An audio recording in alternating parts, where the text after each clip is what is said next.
ترى هادشي كيضر في الخاطر.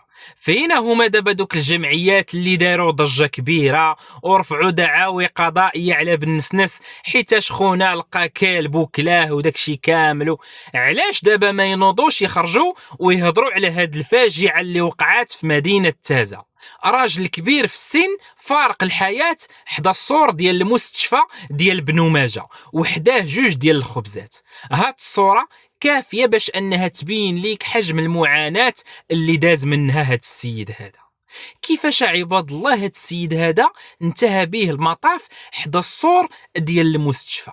هادشي ان دل على شيء وانما كيدل على انه ما بغاوش يتكفلوا به، وهادشي اللي خلاه انه يموت حدا السور ديال المستشفى.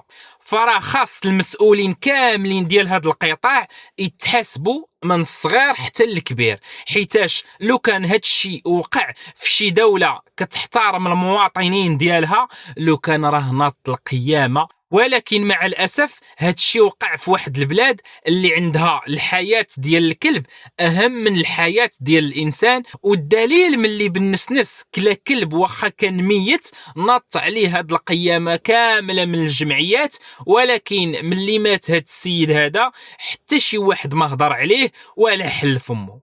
قال لك الجمعيات وحقوق الإنسان ودي الهلا يخطي علينا صحتنا وصافي. تبقاو على خير.